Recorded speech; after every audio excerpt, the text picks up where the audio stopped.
Stu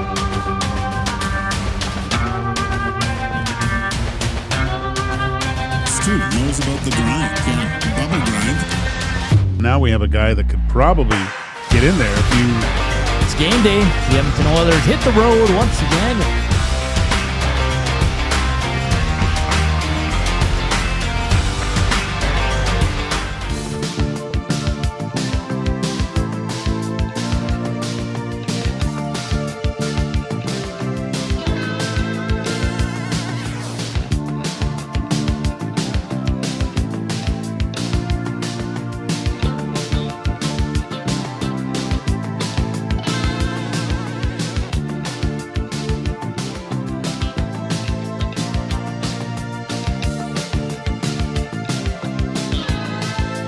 I'm your huckleberry. Welcome to EST Afternoons on this sunny Tuesday afternoon. Welcome. It's Edmonton Sports Talk presented by Play Alberta. It's Walk, it's Hernan, it's Zach Kubish, who's off to the Marines in a couple of days here. You got to show your haircut, bro. Right now? Yes. Show right it. now? Okay. Sure. Okay. Yeah, He's been I got selected. a fresh cut. Yeah. Yeah, that's the first thing. I look like Andy Dick from 1994 movie. I don't remember which one. Dusty said that I looked like some dude from a movie going to war. Yeah. Got my glasses on. The nice, what do you think? high and tight buzz cut. What do you think, Joaquin? It's elite. It's a great move.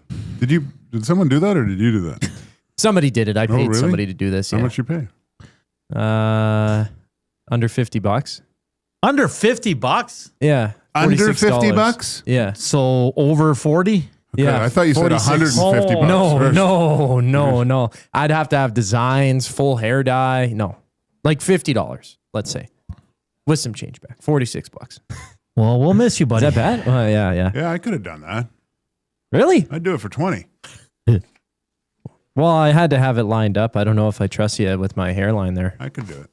Okay. I've been doing it for a long time, man. Fair enough. I'll remember it for next time. You dude. do your own head? Yeah. Yeah. Why would I pay someone to... No, I know. Yeah. Yeah. But you just shave. Like, you just go... You cut your own hair? No. No? My hair's very unique. It's very thick and curly and wavy. So it needs the hands of a professional. I could cut your hair too. No, you could. Yes, I could. How you doing? Yesterday, I chime in and I say, miss you. Oh, I say hi and you don't even respond. I didn't... well, Maddie, I didn't believe him. Well, it was in the nasty chat. I wasn't... I raw dogged the first bit. I said, hi, Gager. Oh, did you? Great show yesterday, boys. It was? I really enjoyed Brian Giardo. Yeah, he was great. Yeah, he was great. Yeah. Yeah. I like the Pavia question. Diego. He's he's a quarterback from Vanderbilt that's just a troublemaker. Yeah. And yeah. His brother was fighting in the stands. So the Blue Bombers have him on their list, I guess? I think so. Yeah. He's perfect for the CFL. But you know why? Because he can run. He's a good passer. And listen, a guy with that moxie would do wonders in the CFL. Oh, yeah. Yeah. You paid what for that haircut? People are asking, Coop.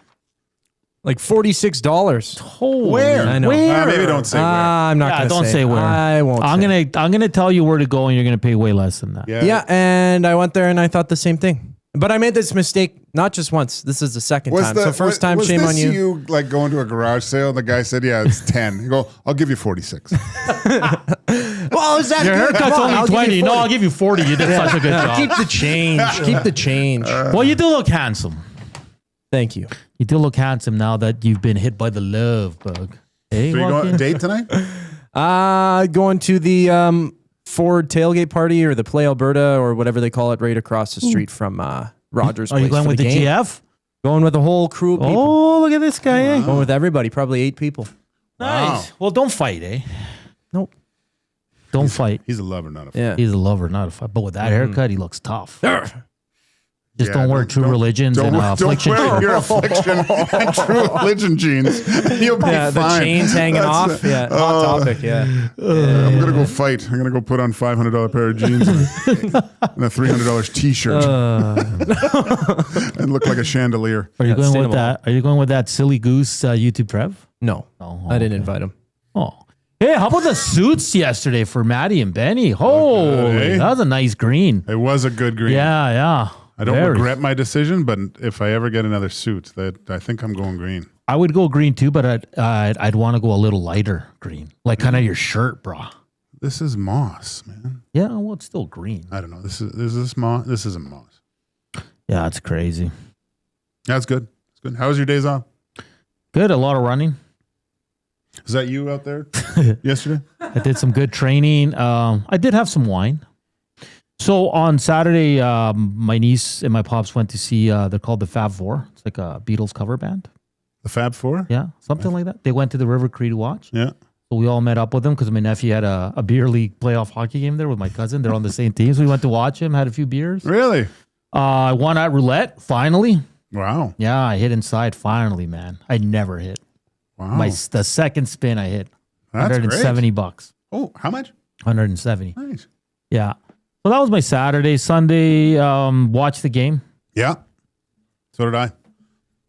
Did I miss anything? Anything big happen when I was? Not really. Just a weird goal that went in and cost the Oilers game 5 or 4. Yeah, I mean, it went off Nurse's skate too, right? Yeah. There were some weird goals last night in that Philly-Pittsburgh game. Did you see those? Like the one, I thought, what's Sheloff's doing there? But it hit Carlson's stick. And then... Because he was leaning, right? And it was going one way and it hit and it went perfectly inside the post. That drives you nuts as a goaltender too. And then that one that's Letang. You couldn't do that again if you tried. Like it came in on the angle and came straight back, like perfectly, hits him in the leg, and he bunts that down the third baseline into the net. Like, and it's crushing because that's the game winner. Yeah. And when Philly tied it, it was a couple minutes after. That's just bad. Rip City Step. If the Oilers win tonight, Hernan sings La Bamba tomorrow. Well, do they win the series if they win tonight? Obviously, you don't know the power of your singing voice for this. I'll team. think about it. Okay. Maybe if we hit 150 thumbs up today, I'll commit to that. Jesus. But if we don't hit 150 thumbs up, why would I do it? Smash the thumbs up!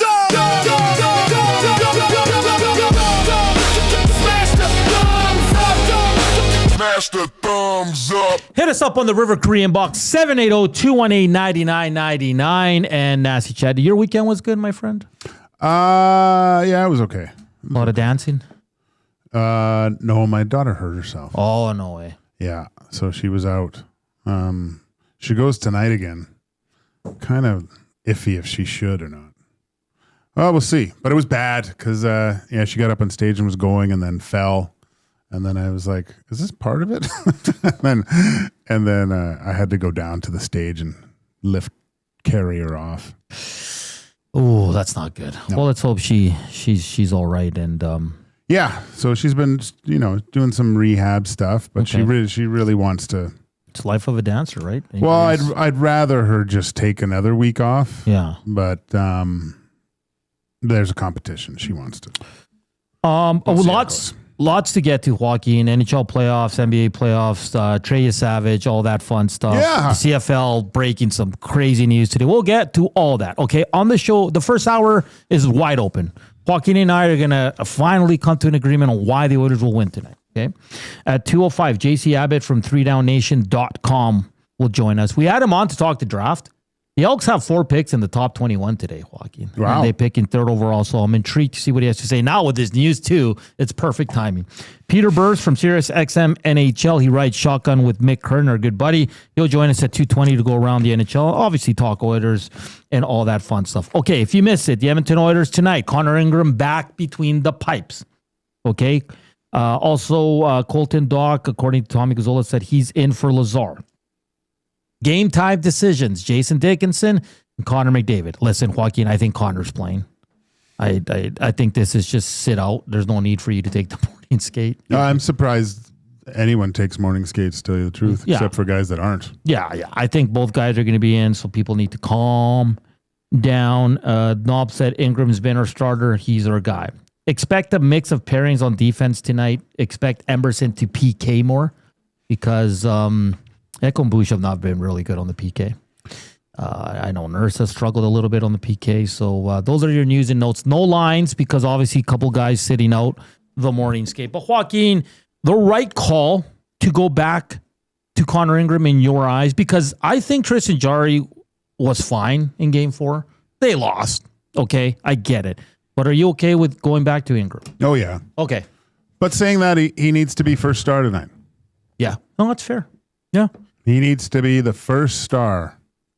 Connor Ingram has to be the best Connor on the ice. I know there's like 18 of them out there. No, he's got to find one of those levels where it's an eclipse moment level of goaltending. It comes around every once in a while, right? Yeah. Yeah, so listen, I don't think anyone. I thought they would go Jarry just because he was okay. What, really? Just because he was okay? Well, because both goalies have been okay. Did you think he might? Did you listen to me earlier on Two Guys? No, I was talking to the great Reed Wilkins. Who? The great Reed. I was saying how I wouldn't. There was a part of me thinking that they would go back to Jarry again. That it would be the old Moneyball thing where, hey, put him back in. Yeah. And because who knows what's going to happen with Connor Ingram, right? Yeah. Like if he re-signs with the Edmonton Oilers or not. Yeah. And it would look a lot better for the management if Jarry took over, got the win, won the series. Yeah. And then they could go, look, this is why we got him. That's a really good point, Joaquin. But I do think they're going with the better of the two goalies. Right now, I do. Yeah. Okay. I would have said that's a mistake to go back to Jarry because Ingram's been the more reliable goaltender over the past few months. It's been such an interesting series, Joaquin, because the Oilers. In Game 4, I thought their first period was pretty good. Okay, second periods have been a struggle for them. Obviously, the PK has to shape up. What is it? 8 goals on 13 attempts, Joaquin. That is not good. The power play at least is coming on a bit. But like for you, what do you want to see today in that first period? Like what's going to make you think while you're watching that game that you're like, okay, the Oilers might get this one tonight? What do you need to see? I need to see time and space eliminated from the Ducks. It can't it doesn't look taxing. They look so comfortable out there to do whatever they want, whenever they want. Every check needs to be finished.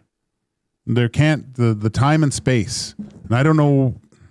We just haven't seen that from the Oilers. That we saw a little bit of it at the end of the year, right? Though when they went on that, what is it? Was it a 5-game winning streak at the end of the year, to end the year, around there? Around there, yeah.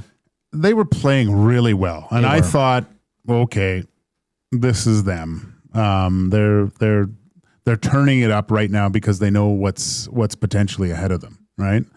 And it's that type of game where they just frustrate the other team.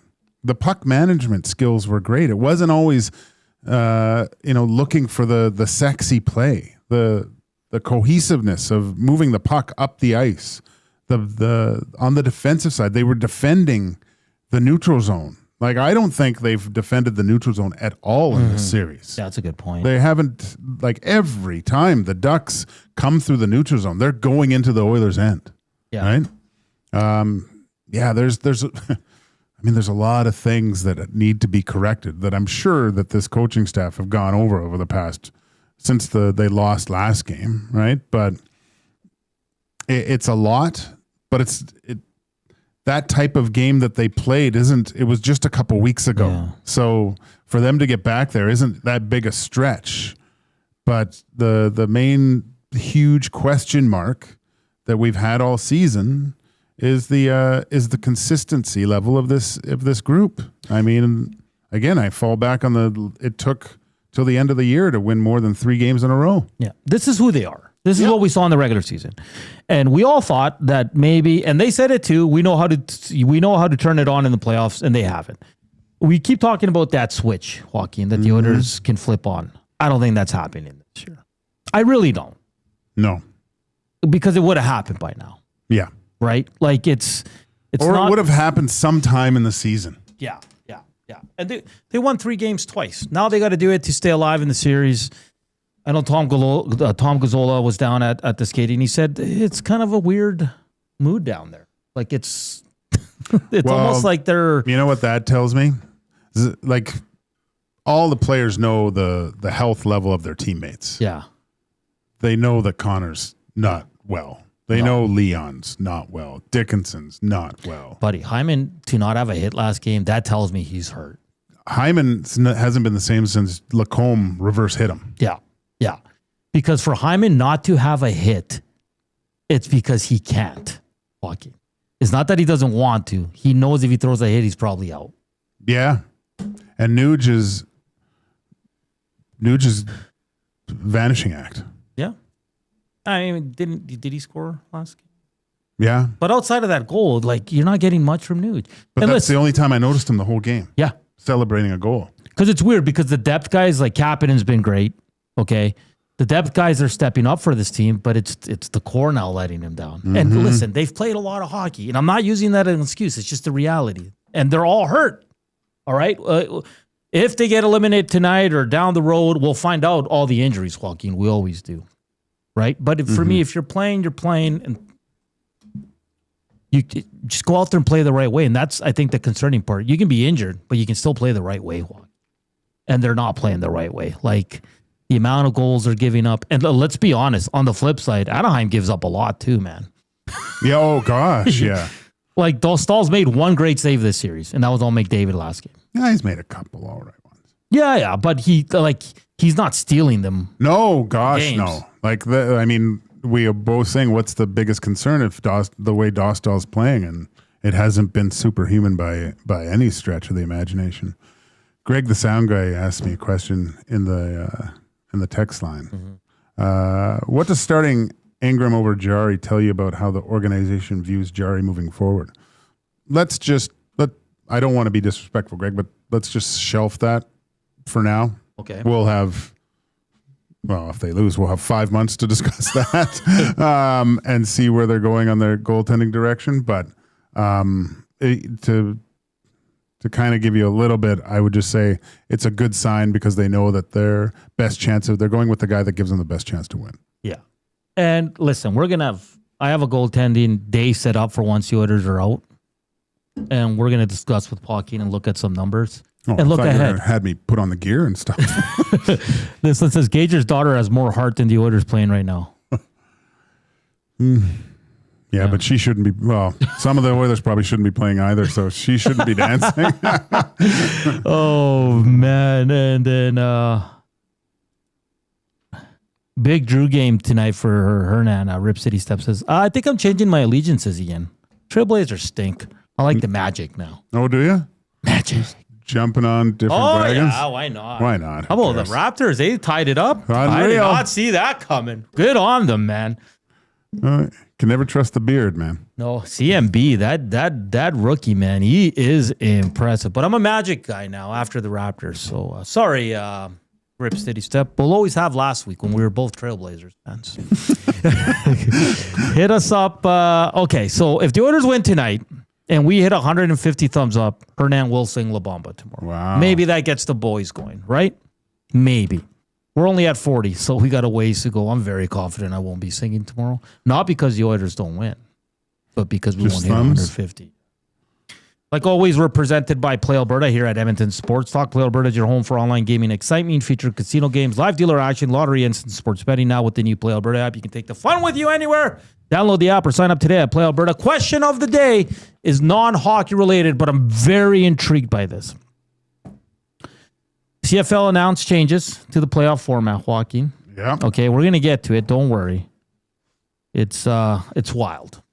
Absolutely wild. So we're going to have round 1, 2 division showdowns and 2 play-in games. Of course, 1 versus 2, then 5 versus 8, 6 versus 7. The loser of that game will take on the winners of the lower seed games. The winner gets a bye. Round 2, it's elimination games. Round 3, Grey Cup semifinals, and then the Grey Cup championship. Also, CFL is moving up their season to Victoria Day. That I'm on board with. But we'll get our thoughts on the CFL with Joaquin and I and Coop later on the show. But this is it. Do you like the new changes to the CFL playoff format? It's very simple. Yes, no, or wait and see. Okay, Coop's going to have that up on our YouTube channel so you can go there and vote. I'm very intrigued by this because we are a CFL city, Joaquin. Yes, we are. And like always, the afternoon inbox is presented by the River Cree Resort and Casino. Check out their Tap 25 restaurant where the entire menu is 50% off 7 days a week from 2 to 5 p.m. Speaking of being at the River Cree on Saturday, I ate at Tap 25, Joaquin. Oh, did you? Yeah, I had a burger. How was it? It was all right. My mom, no, it was good, but my mom had the fish and chips. I should have went with the fish and chips. The fish is like this big. You get 2. Oh, it was fantastic. Good stuff. And a little vino. Coming up next, we'll continue to tee up this game. What do you need to see from the Oilers early on that's going to give you the confidence that they're going to win this game? This is EST Afternoons. Joaquin Gage, Hernan Salas, Zach Kubish with you here. Don't go anywhere. We're with you straight through right up until 8 o'clock here on Edmonton Sports Talk.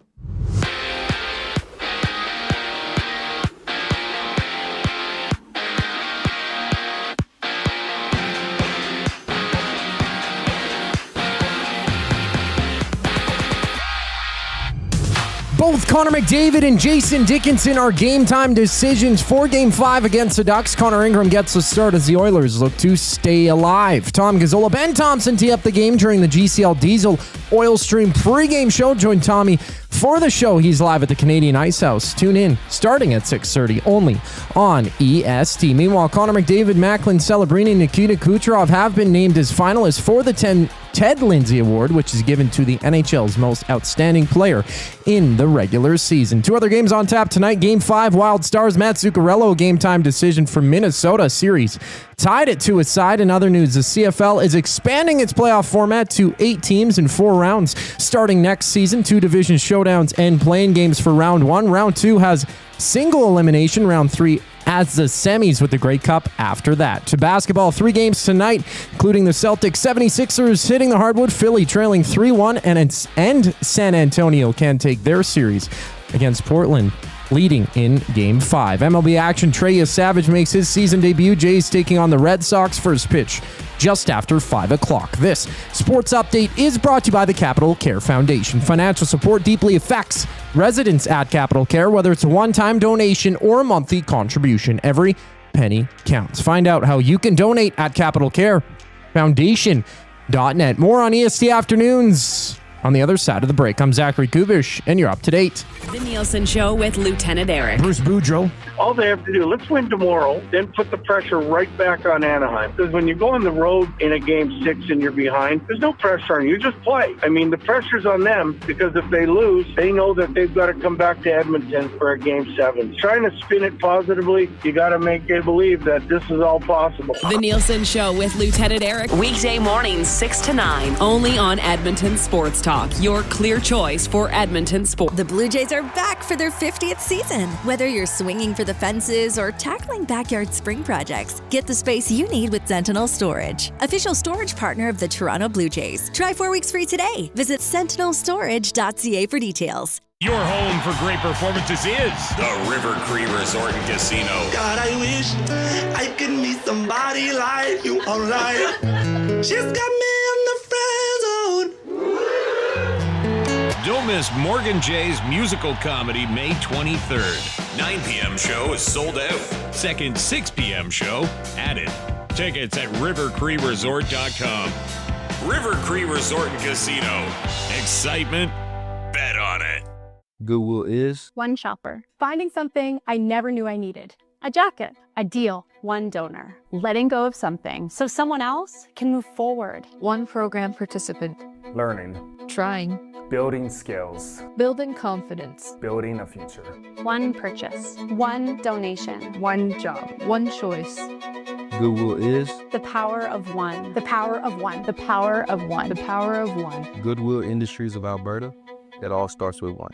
Playoffs don't care what day it is, and neither does the Canadian Brewhouse. Monday, we're packed. Wednesday, electric. Saturday, don't even ask. The Canadian Brewhouse is here for every game, every round, every minute of overtime. From puck drop to final buzzer, we are in this with you. Book your table, find your people, get loud. Don't miss out. Every game feels like a Saturday. This is our house, the Canadian Brewhouse.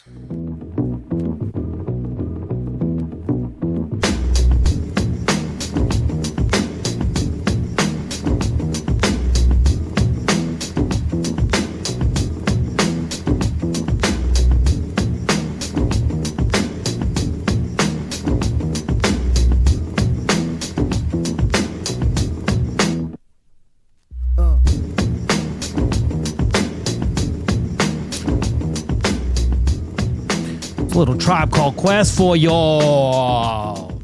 EST Afternoons, Joaquin Gage, Hernan Salas, Zach Kubish with you on game day for the Edmonton Oilers. Game 5, it's do or die for your Edmonton Oilers. If you missed it, Connor Ingram gets a start. GTDs for Dickinson and McDavid. I think we all think they're going to play. It's just they're not taking the morning skate. Obviously, they're hurt. Let's get to this one right away. This one says, hey, guys. Great show, but please let's leave it there. Please stop with the players are playing hurt. They weren't playing hurt during the regular season when they were crapping the bed.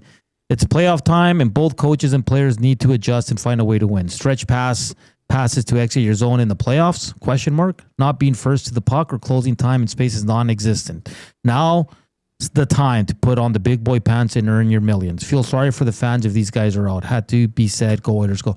You're not, listen, the injury stuff is an excuse for me to a certain part. But if you're playing in the game, Joaquin, you have to do. You have to play. No, if you're playing, then if you're hurt and you're out, so be it.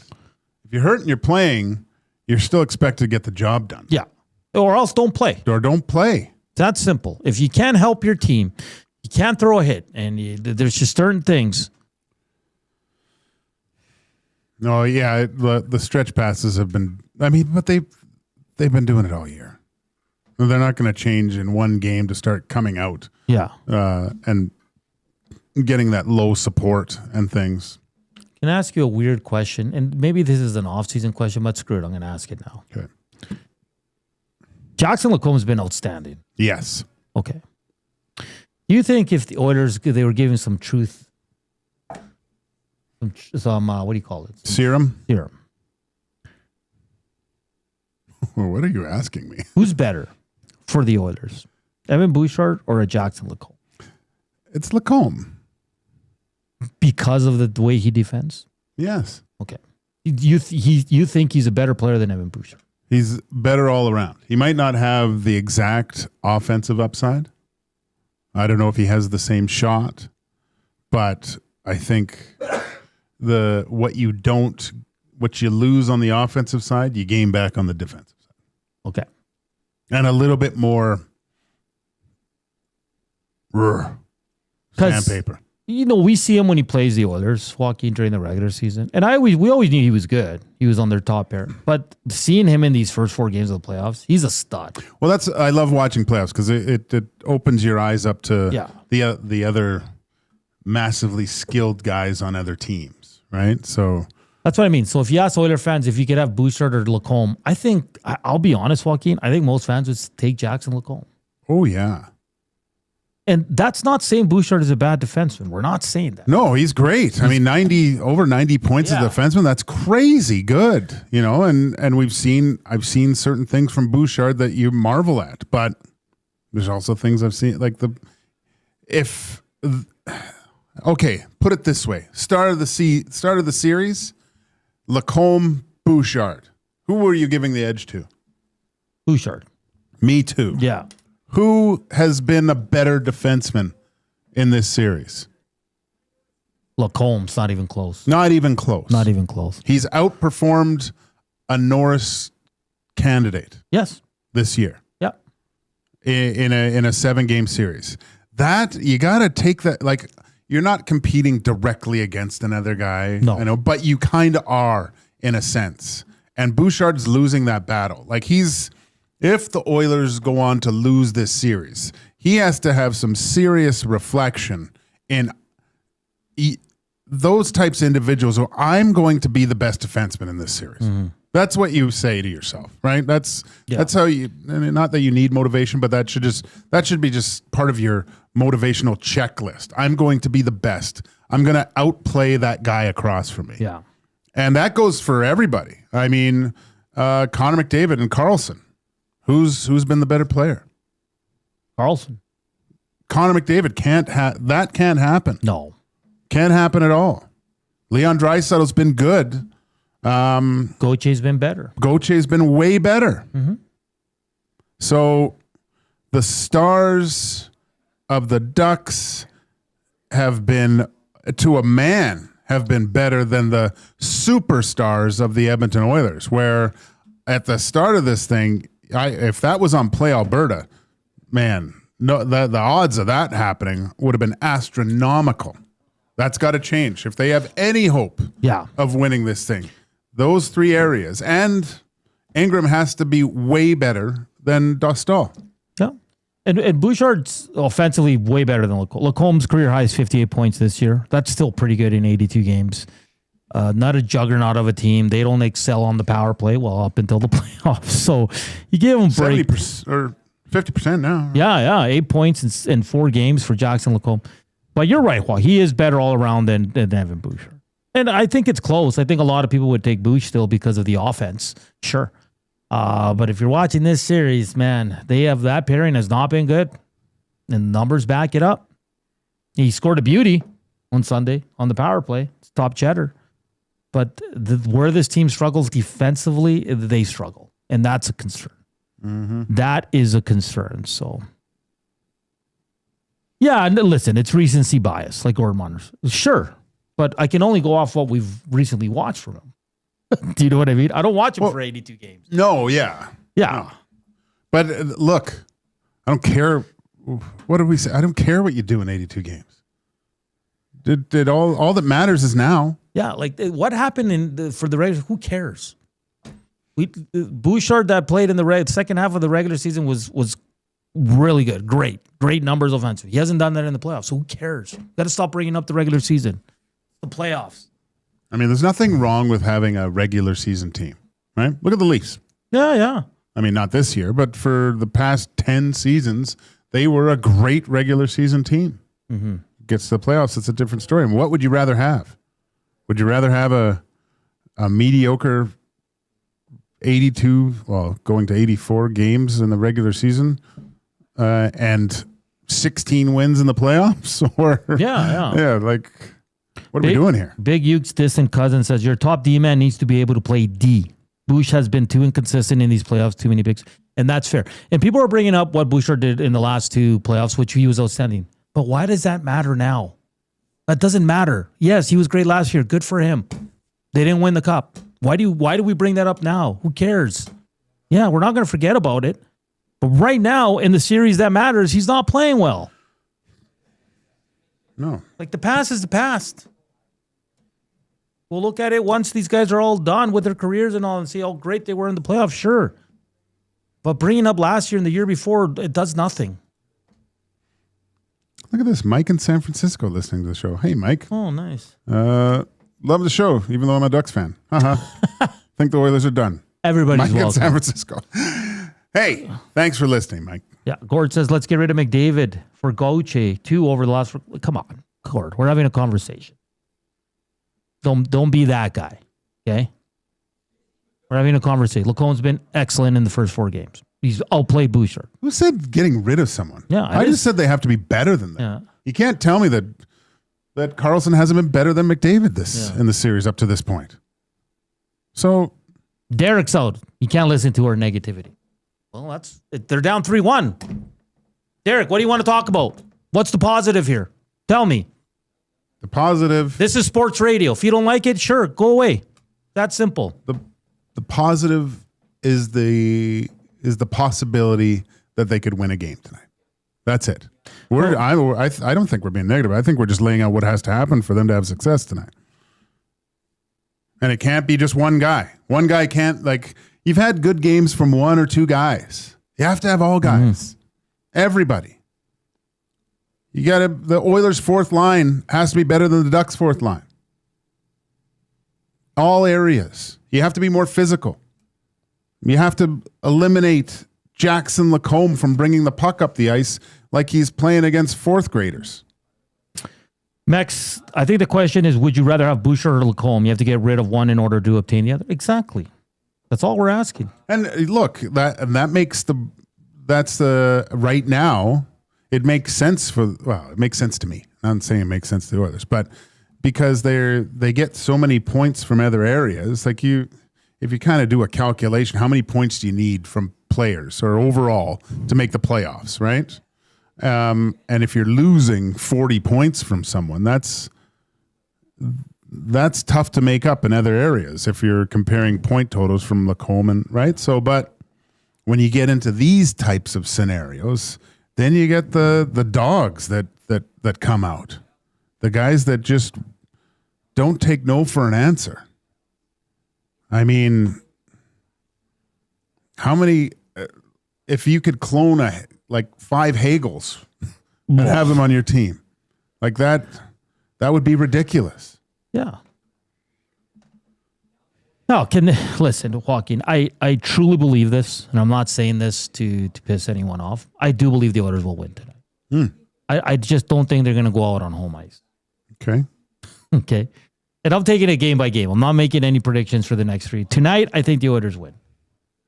I think they're going to find something, and they're going to be able to, I don't know, maybe Anaheim's playing with a little bit of house money now, and they take their foot off the gas. Maybe, I don't know. Maybe they say they go for the kill shot right away. I think it would be safe to say Anaheim would be more susceptible from thinking ahead to next round right now than the Oilers pulling their stuff together and having a good game. Yeah. So I could see it too. But I mean, they haven't given me a lot of hope not hope, but I don't know what the word I'm looking for is. Well, and the Oilers have been here before. Anaheim hasn't with this group because they're all young guys, right? The Oilers have been down. They've played big games, enormous games. They have the experience on their side, Joaquin. Yes. And that counts for something. We always see an upset in the first round. Is this one going that way? We'll have to wait and see. But yeah, I mean, listen, 97-29, not at 100%, but they can win a game by themselves. Are they going to need that tonight? I think so. Are they going to need Ingram to play his best game of the series? They can't win. They have to win it as a team, man. Yeah. That's the thing. You know your big dogs aren't all there. Like, everyone has to go the extra mile tonight. Yeah. And again, on the Lacombe Bouchard, we're talking about, yes, and people are like, well, it's only 4 games. Yes, but Lacombe was good throughout the season, guys. He's a good defenseman. He was on Team USA. I know he was a replacement for a reason. He didn't play a lot, but this guy's a good defenseman, 25-year-old. He's under $9 million. He's $9 million for the next 5-6 years, Joaquin. Who? Jackson Lacombe. That's going to be a bargain. It's like 8 years, 9, isn't it? Starting next year. Yeah. It's a good defenseman. But what we're saying, he's been excellent defending, guys. That's what we're getting the point. And Bouchard's excellent offensively. So that's, again, it's a fun question. And I know here we're going to be biased because we see Bouchard every game. We do. Has he been terrible in these playoffs? No. But he needs to be better. Yeah, 8 years. Yeah. Derek says, love you, Hernan. Hey, Derek, but listen, they're down 3-1. Okay, we have to be real here. And I get it. Now we're shifting to the positivity, the experience factor.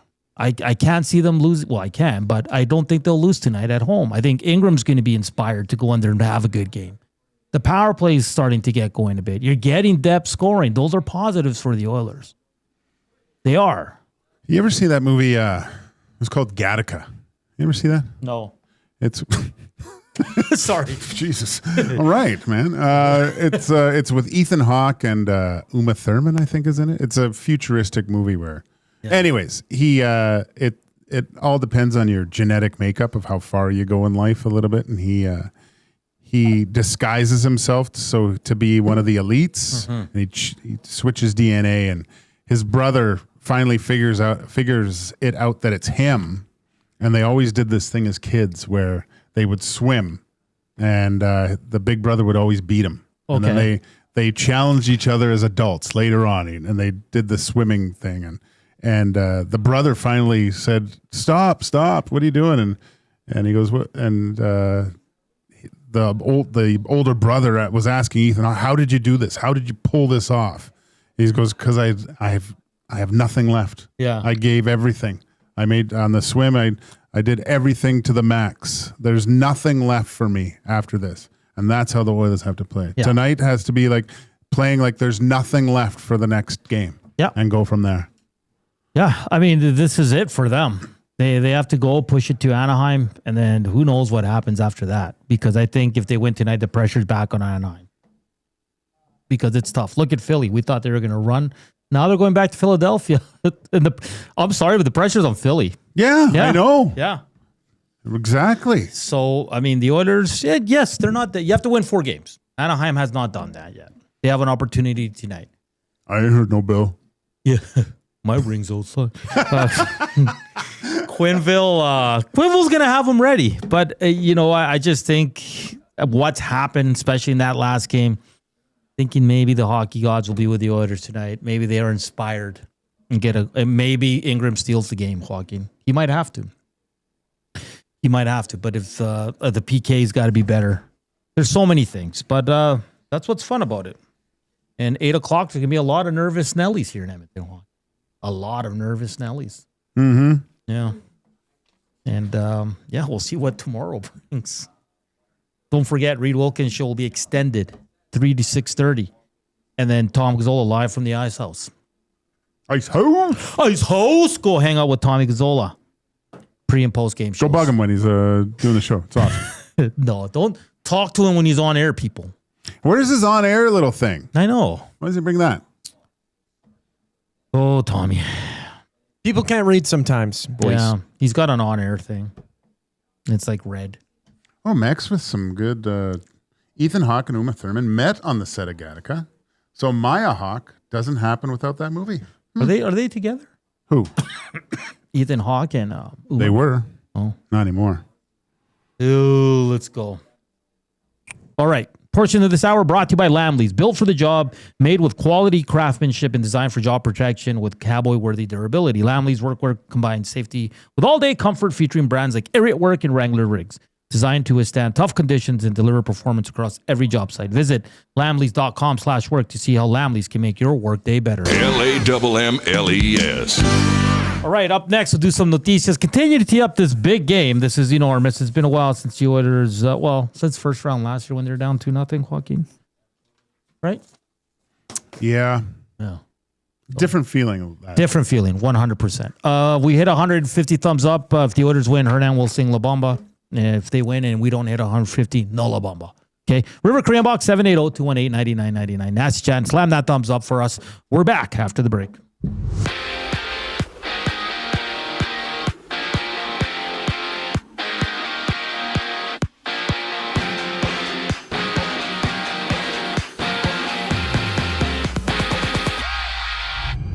The Oilers are on the brink of elimination. Game 5 against the Ducks tonight. Connor McDavid, Jason Dickinson are game time decisions for Edmonton. Connor Ingram gets a start as the Oilers look to stay alive. Tom Gazzola, Ben Thompson tee things up during the GCL Diesel Oil Stream pregame show. Tommy, with pre- and post-game coverage live from the Canadian Ice House. They hit the airwaves at 6:30 only on EST. A pair of other games on tap, including Game 5. Wild Stars Matt Zuccarello is a game-time decision for Minnesota with the series tied at 2 his side. In Buffalo, they can clinch a series win of 3-1 on Boston. Puck drop for that at 5:30. In other news, the CFL is expanding its playoff format to 8 teams in 4 rounds starting in 2027. 2 division showdowns and play-in games. Round 2 as single elimination. Round 3 is the semis with the Grey Cup after that. To basketball, 3 games tonight. San Antonio have 3-1 on Portland, entering Game 5. New York and Atlanta, they're dead even through 4 games. MLB action, Trey is savage with his season debut as the Jays take on the Red Sox once again. First pitch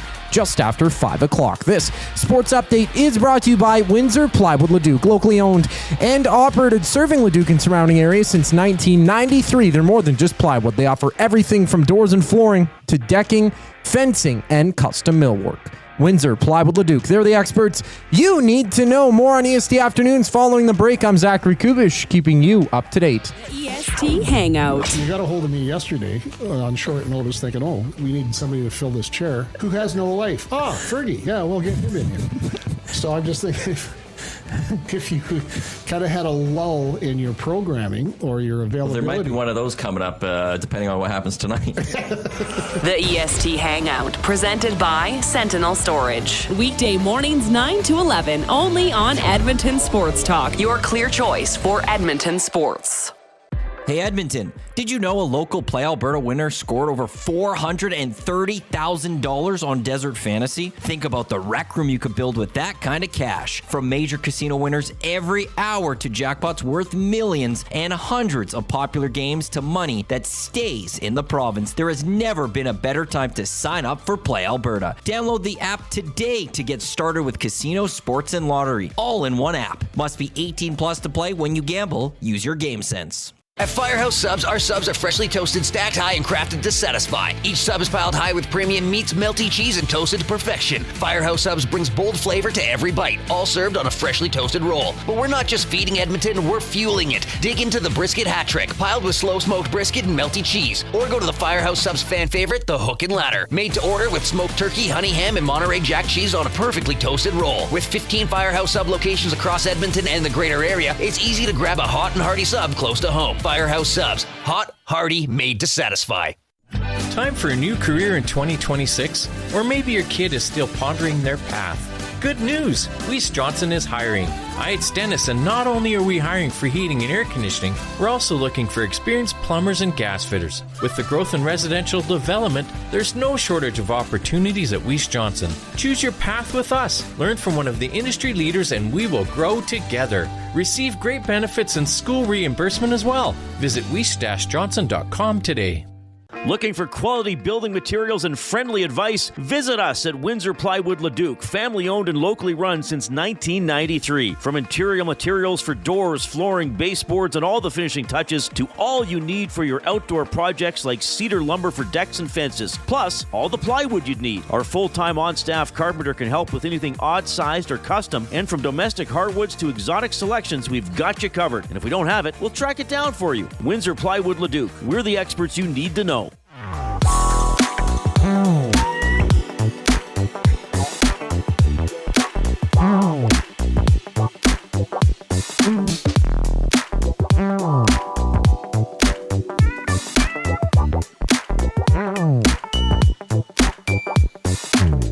We're back here on EST Afternoons on Edmonton Sports Talk. Game 5, Oilers, Ducks. Oilers do or die tonight. They need the dub, and then Game 6 would go on Thursday.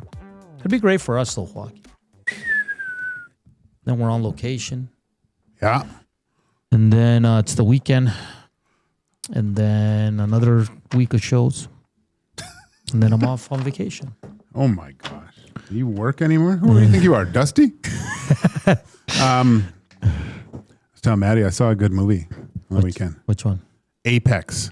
Oh, I saw it on Netflix. I've seen mixed reviews. I have. Who thinks that movie isn't great? It's with Charlize Theron and Taron Egerton. Yeah. I've been watching Running Point season 2. It's pretty funny. Running Point? Yeah, it's with the girl from How to Lose a Guy in 10 Days. It's good, buddy. You should try it out. Yeah. Very easy to watch. 20-minute episodes. Funny. I'm going to watch Marty. Is it that Marty movie? I know. It's on Prime now. I don't like Timmy Chalamet right now. I also want to watch Greenland too. I know, me too. Yeah, with Leonidas. Yeah. Like how I call him Leonidas? Yeah. Yeah, because I don't know his real name. Well, this is Sparta. This is Sparta. Kicks him in the chest. That's what Bush needs to do to Lacombe tonight. Yes. This is Edmonton. Someone take out Lacombe. No, I'm kidding. Cleanly.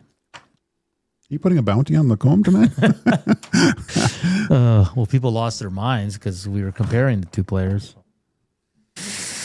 Anyways, okay.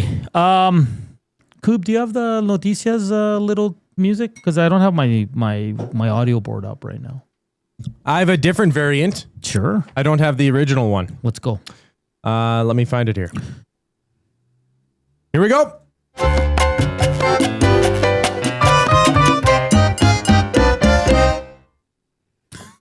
I like that. Love it.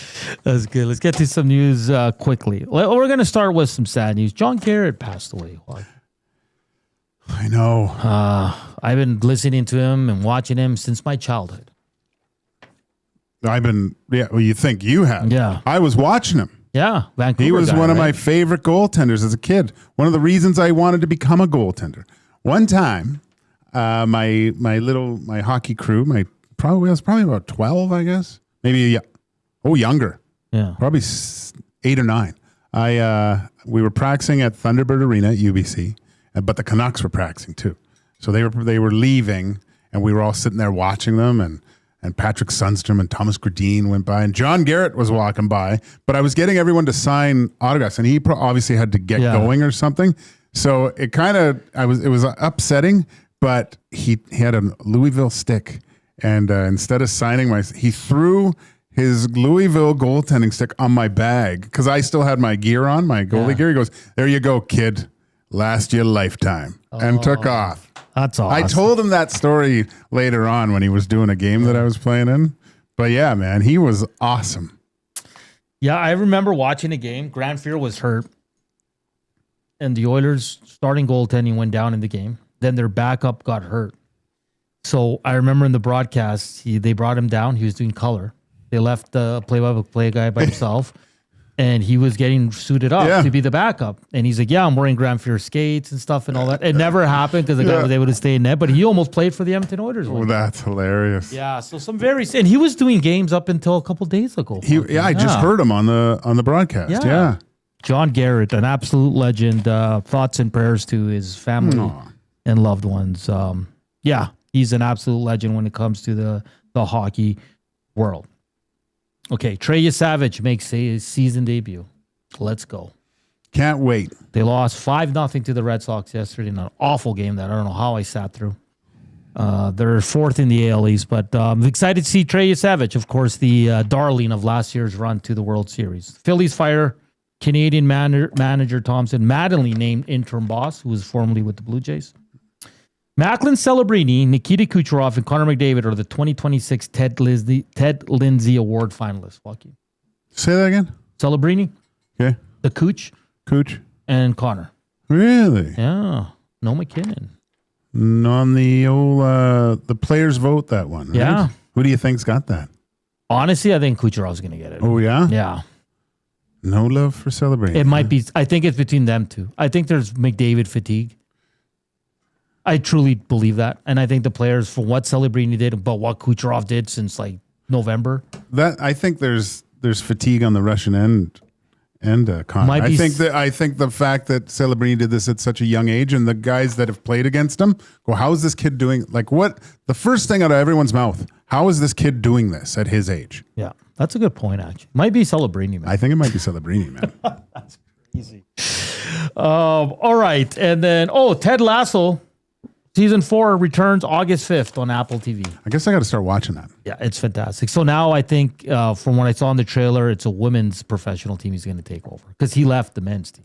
Did he? Yeah. Oh, thanks for ruining it for me. Well, no, but didn't I just no point in watching Didn't the I show. just say I got to start watching that show? Yeah, but you can still watch it. I did kind of. No reason now. No. Thanks. Yeah. Well, spoiler alert. Jeez. It's good though. Thanks, Hernan. Okay, the CFL. Draft goes tonight at 5 o'clock. Edmonton. You're going to just tell us who's going to win the Grey Cup, too. Sorry. That was bad away. 4 picks in the top 21. The Elks will pick 3rd overall if they don't trade it, Joaquin. Red Blacks on the clock. Okay? Mm-hmm. Global draft goes tomorrow at 11 a.m. The news today, so the season's getting moved up to Victoria Day. I love that, Joaquin. I do. Because now the Grey Cup's on November 7th. Hopefully it's not as cold as it usually is on the 20th of November. I've been asking for this for years. Started in mid-May. That's kind of where we're going. What do you think of that change? Just having it start earlier? Yeah, because that would be, 2 weeks from now? Yeah. That'd be great. It's great. You get better crowds because you get more summer dates, right? No one wants to go watch a game in -20. Sorry. No, I don't care how fanatical you are about everything, but it's, that's not pleasant. All right, what do you got there, Coob? That is a graphic for the new playoff format in the CFL. Can you roll it through? Yep. Perfect. Thank you, Coob. I didn't know you were going to do that. Okay, so the new playoff format, 8 teams make the playoffs, Joaquin. Right off the hop, I think that's ridiculous. Okay, well, let's start with this, Joaquin. Let's look at the screen. So 8 of the 9 teams will make it. Okay, so the number 1 seed will play the 2nd seed. The winner of that gets a bye, and they'll get a week off, and they'll await the other games. The loser of that game will play the winner of the 7-6 seed or the 5-8 seed. Okay? Does that make sense? My head hurts. Yeah. Okay. So listen, you're getting more playoff games. For the players, it's more money, more exposure. I'm sure they're not complaining about it. You're almost guaranteed a playoff spot if you're the unlucky guy who's on the team that's not going to make it. All right. I think the players will be fine with it because more money, more revenue for the organization, especially if you host. And if you're first, second, you're going to host a game no matter what, even if you lose that one. Okay. So, those are play-in games. Yeah. So the first and seconds of each division are the showdowns. Yes. And then the play-ins are 5, 6, 7, and 8. Yeah, so the winner of the 1-2 will automatically go to the semifinal round 3. But where's 4-3? Never mind.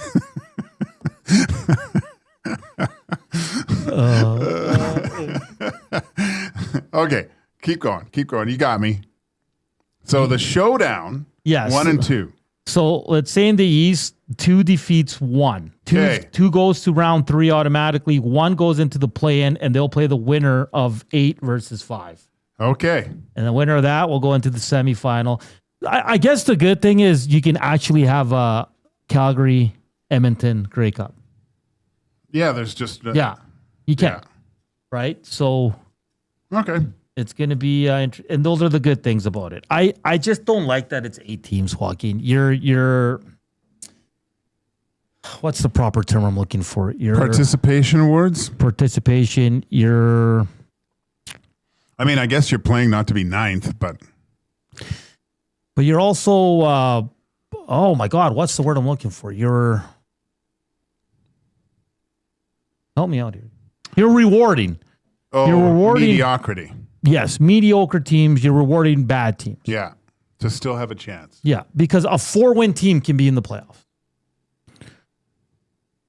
I think it's Bush League. I'm sorry. And I've always defended the CFL that it's not Bush League. I love the CFL, and I'll continue to love the CFL, but stop changing it. But with 8 teams out of 9 teams, it's going to be more playoff games, but are you really going to go get that 20-year-old now that the Elks are the 8th seed? Really? That's not going to happen because they're going to be like, well, they won 4 games and they're in the playoffs. And what's the biggest knock on the CFL? That it's not the NFL and it's Bush League. I think this just makes it. Joaquin, did you agree that 8 teams in the playoffs is a little ridiculous? Yes. Okay. In a 9-team league, yes. I would much rather just have an extended regular season and have the top 2 teams play in the Grey Cup. Yeah, so now the team that wants to go to the number 1 seed will have to play 2 games to get to the Grey Cup instead of 1. Or extend the regular season to have the top 4 play, right? Yeah. It's just, I don't know. I don't know. Like, for example, when I was with the Elks, we were a bad team. We won 4 games back-to-back season. We didn't win a home game for over, what was it, a calendar year or whatever it was. Say in this format, we would be rewarding the people that were in charge of the team at the time for a horrible team. We would, because they're in the playoffs. Mm-hmm. Like, that's the part I don't like. 18 games? Yeah, for what? For what? Just so you're not ninth? Because at the end of the day, yeah, I know there's going to be battles for seeding and all that, but as long as you're not as bad as the last place team that has 2 wins, you're good. Yeah, you're in. The playoff picture could be formed by June. Exactly. End of June, right? You know who's in the playoffs. So where does I guess maybe it gets, if there's a battle for those 1-2 spots in the division. So listen, I'm not sitting here saying that the CFL season, it's not going to mean anything, but wait and see. We'll wait and see. Maybe because Maddie made a good point, Joaquin. If the Elks start 0-7, they're still good. Seriously, there's no punishment for that. Yeah. Or any team. I just use the Elks because we're here in Edmonton. And that's what they've done over the past few seasons, almost. Well, that's my point. It's like I would have preferred one division, top 6 teams go to the playoffs. Just one division. Yes. Yeah. Yeah. Why is there an East-West? Yeah. You don't need East-West anymore. No. For what? Not in a 9-team league. This starts in 2027, by the way. I'm not a fan of it. I voted no on our poll. What would you like to see? A 9-team league, top 4 make playoffs? No, I'd go top 6. Yeah? First 2 teams get a bye. The other 2 teams, yeah. I don't like that. No? No. I'd say increase the amount of regular season games. Maybe go to, 22. Oh, okay. Or 20. And then just cut it down to 4. And then just go 4. Maybe that doesn't work either because that 4 could be, again, it could be solidified early. Yeah. It's just, wait and see is at 47% leading the way. 33 for no, 20 for yes. Do you like the new changes to the CFL playoff? I think if you were going to change it, I think it should have been something, but not this. Yeah. And this, we had no idea, right? No. Everybody on Twitter started saying, big announcement coming. And we talked to Dusty before going on 2 guys. And he goes, it has to be something schedule-wise or playoff. And he wasn't far off, but I don't know. I don't like it. I know it's more money for teams and players, exposure, all that, but more playoff games, which is fun, sure, but I just don't like it. And we'll get JC Abbott from 3downnation.com's thoughts on it. Of course, we'll tee up the draft that goes later today as well. He's all over. That's all still to come in the second hour, as well as Peter Burst from SiriusXM NHL. Big game here in Edmonton, of course. Game 5, Oilers, Ducks. Oilers need the win to stay alive. Like always, the afternoon inbox is presented by the River Cree Resort and Casino. Check out their happy hour. It's $5.25 drinks available Sunday to Thursday from 9 a.m. to 7 p.m. We're back with some CFL talk on the other side of the break. The Reed Wilkins Show with Jay Milne. The fact that the NHL doesn't use this technology is embarrassing, quite honestly. Why there is not goal line technology baffles me. They have the sensors in the puck. In baseball, you can tell by the hair of my chinny chin chin if it's a ball or strike. And those balls don't even have sensors in them. The Reed Wilkins Show with Jay Milne, weekday afternoon 3 to 6, only on Edmonton Sports Talk. Your clear choice for Edmonton sports. Looking for flooring? Paramount Flooring has it all. Sales, service, and expert installation with options for every style and budget. Open 7 days a week. We've got you covered. Quick delivery and in-stock deals. Plus, EST listeners get 10% off. Visit ParamountFlooring.ca today. You've heard the name, but what does it mean? For over 66 years, William Huff Advertising has supplied signage from screen printing to digital to LED with design, production, and install in-house. It's a one-stop shop for all your signage needs. Edmonton owned and operated, William Huff has been trusted by the biggest companies and teams in the City of Champions and many others across the country to do the job. If you're looking for a way to get the word out about your company or event, they are the answer. Go to www.williamhuff.com. Their results speak for themselves. Your home for great performances is the River Cree Resort and Casino. God, I wish I could meet somebody like you online. She's got me in the friend zone. Don't miss Morgan Jay's musical comedy May 23rd. 9 p.m. show is sold out. Second 6 p.m. show added. Tickets at rivercreeresort.com. River Cree Resort and Casino. Excitement? Bet on it. The Canadian Brewhouse has a happy hour for any scenario. Had a good day? It's time for happy hour. Bad day? Oof, happy hour. Boss said great job? Happy hour. Boss said let's circle back? Ugh, definitely happy hour. Got a promotion? Happy hour. Spilled coffee on your shirt 5 minutes after getting dressed? Ugh, happy hour. So whether you're celebrating or recovering, our happy hour starts at just $3.99. The Canadian Brewhouse. Your day just got happier.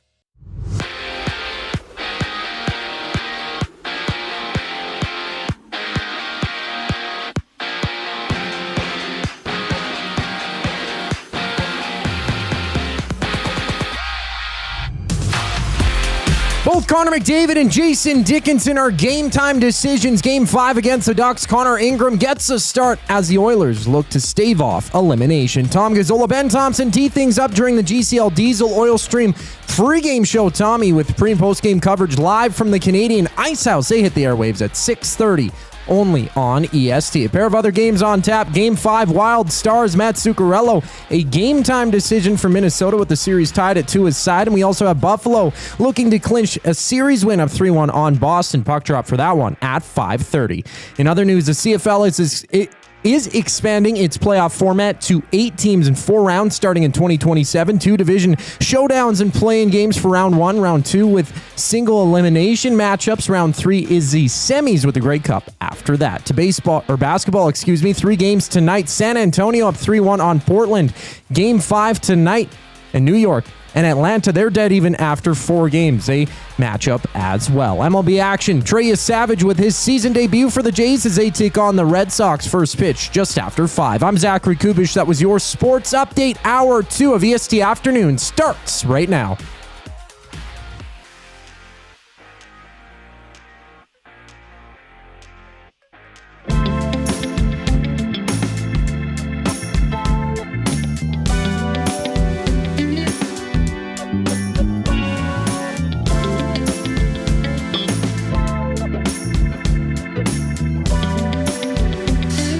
Back here on EST Afternoons, Hour 2 on Oilers Game Day. Big game coming up down at Rogers Place. Of course, EST is your home.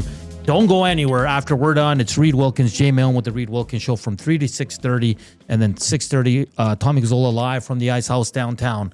We'll have the pregame show, and the boys will be back later tonight to break it all down. And let's just hope it's a win that they're talking about. Lots of conversations still to come on the show. And tomorrow about the CFL new playoff format. Talking to a buddy that I used to work with the CFL, goes, yeah, it's all TV numbers, right? It's more money for them as well. So it's going to be very interesting. The feedback we're going to see, there's a lot of changes coming to the league in the next couple of years. So it's going to be very interesting to see. All right. All our guests are brought to you by Old Country Towing, Edmonton's most trusted 24/7 roadside rescue team. Fast, safe, and reliable for over 15 years. Whether it's a game day or a snowstorm, we work as hard as your favorite team to get you going. Call 780-986-6088 for all your towing needs. And with that, we bring our good buddy on. Always happy to talk to JC Abbott from 3downnation.com. That means the CFL season is getting closer and closer. JC, you're on with Joaquin and Hernan. Let's get right to it, man. Before we get to some draft stuff, the news today, we were all kind of, guessing what this drop was going to be, and it's enormous. I mean, a new playoff format. I know a lot of people are kind of wait and see mode. I don't like it. I know a few of our colleagues here don't like it as well. What are your thoughts on what went down today? Yeah, I'm not a fan of the new playoff format. Now, there is a logic to it. Mm-hmm. Obviously, moving the season up, having more games in the summer, I think that's a positive move. As much as it kind of creates some logistical challenges on the side of teams in terms of the draft and bringing guys into training camp in a timely fashion, you're going to be able to generate more revenue from having those games in the summer months when it's nice outside. People can have a cold beverage, and you're not worried about the cold and the rain and the snow across this country. But in terms of the playoff format, to me, it comes across as a blatant cash grab. I know you mentioned in the last segment, TV money being a big driver here. I imagine that's the case. Having 4 more playoff games, is going to be a driver for TV revenue, and that's a positive. It's also a positive that teams are going to have the revenue from home playoff games, which I'm sure they'll all like. But the trade-off that you've done here is you've completely hamstrung your regular season. Yeah. It no longer means anything.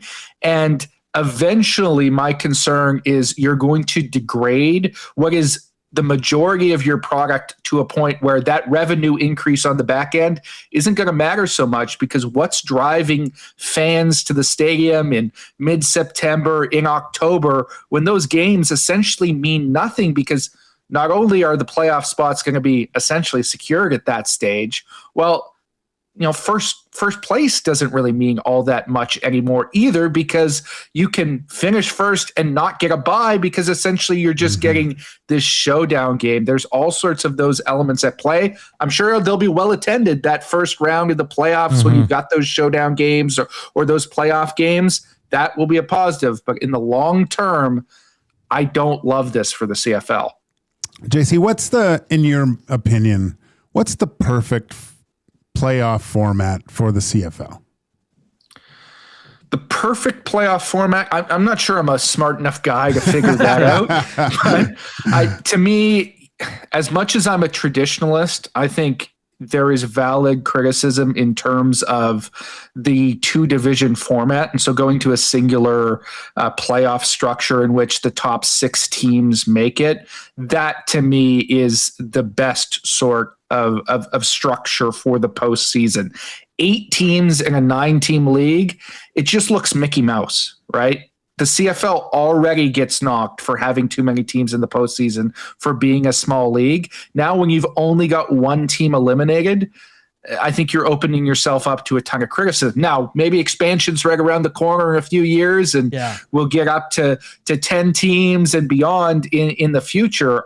Anything is possible, but at this stage, with nothing certain on those fronts and no movement to my awareness, this does not look like a compelling format for anybody who wants to get involved in this league. And JC Abbott from 3downnation.com joining us here on EST Afternoons. So, you brought up, the regular season doesn't mean much. I just hate that they're rewarding, teams that are going to, not be very good. Like, I was with the Elks for 3 seasons. We weren't a good football team. All right. And management and coaches and all that is all in part of it. And now you're going to reward those teams that can get in with 3-4 wins. That's what I don't like, because like you said, CFL's always known, a lot of people say Bush League and use different kind of terms to talk about it. Now it's hard to defend it when a 3-win team can make the playoffs. Not just a 3-win team. I'll credit my colleague John Hodge for this little stat, but it is theoretically possible for a 0-win team to make the playoffs under this new format. If 2 teams tie each other in all their matchups and then go winless in the rest, one of those 2 teams has to make the playoffs under this new format. So theoretically, you could have a 0-win team win the Grey Cup if they get into this playoff in the new structure. Now, I think that's highly unlikely that that's going to happen, but it's not a good look in that respect. I do think the counterpoint is, from an Edmonton perspective, one of the big reasons why, the Elks have struggled in recent years is they have not had a good on-field product and they have not consistently made the playoffs. Well, now you are artificially creating playoff games for those teams. And you're not going to have stretches where teams haven't made the postseason for 5, 6, 7 years. That's going to be highly improbable unless you're finishing in dead last every single time. Now, are fans smart enough to figure out the fact that their football team's not very good and that playoff game is artificial? I think they are. But if you're a team, or from the league perspective, looking at it and saying, well, not having playoff games drives fan interest down, if we can give more teams playoff games, then potentially that reinvigorates markets where they're struggling on the field. JC, we have the draft coming up here. One thing, we have Nick Anderson on our show quite a bit, and one of the main things that he says is, "Gosh, I wish I would have known about the CFL sooner, because I would have made the jump quicker."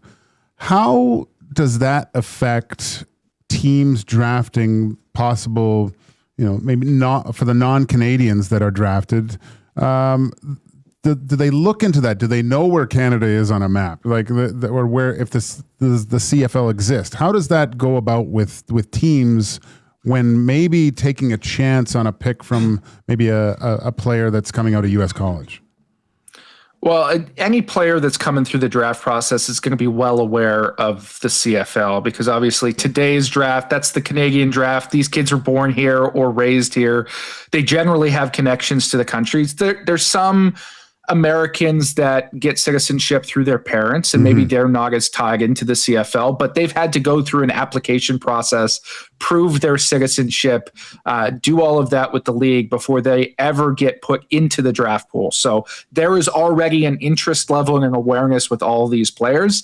Tomorrow with the global draft, I think it's a little bit less so, but again, it does not operate like the NFL draft. There is no automatic entry. You have to confirm your citizenships and your paperwork that you are not an American player, that you have lived the adequate amount of time in a foreign country. So those players have been invested for at least a few months in the prospect of maybe playing in the Canadian Football League. They have that level of awareness. Maybe not the deep ties that the Canadians do today, but certainly they've been interested in the league for several months. I just think of Noah Curtis when I was with the Elks, JC. He didn't even know. I think he could, and then kind of the management of the Elks said, hey, like you have a parent that's Canadian, you can get into the draft. And that's how he ended up getting drafted and all that. So what happens with Akeem Mesidor? Of course, looking at a lot of the mock drafts, a lot of people have him at number 1. He was drafted in the first round by the LA Chargers.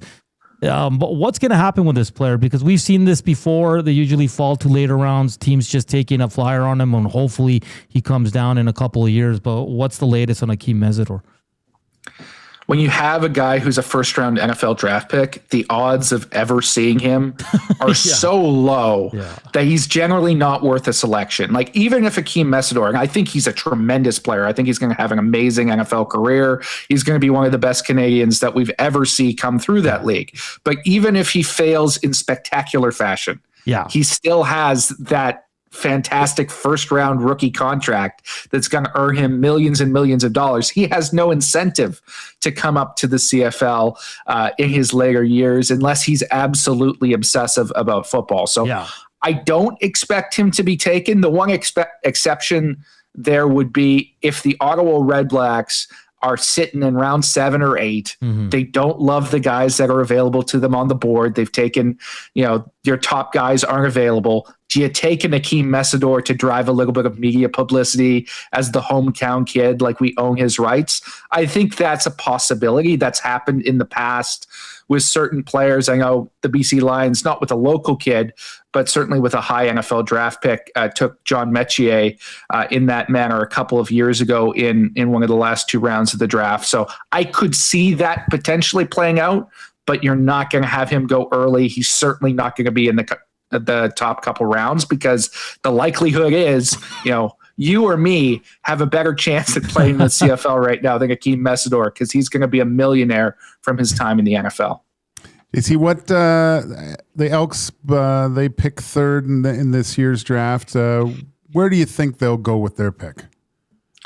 I think they have a tremendous amount of options and flexibility because despite the fact that team has not been very good in recent years, Ed Hervey has done an amazing job during his brief tenure at infusing Canadian talent. And they've got amazing Canadian talent across the board, so much so that they've got an additional pick in the 2nd round this year because they used more Canadians than anybody else last season. So they've got them, they use them at premium position. And there's guys that they drafted last year that you haven't even seen yet in terms of Darian Newell, who's coming off the PED suspension. I expect we'll see him signed shortly after the draft once he's eligible to do so. And a guy like Skylar Griffith, who was I think 25th overall pick or in that range last season, who was hurt coming out of the draft. The team knew they would have to wait on him, and he's going to be a fantastic special teamer at the CFL level. So they've already got those pieces in place that gives them flexibility to go wherever they want and take best player available. But when you're talking about an Ed Hervey-led team, you're always going to talk about the lines of scrimmage. And I think when you've got a local kid like Newer Gotkuth out there and available from Wake Forest, the defensive end, that becomes very attractive.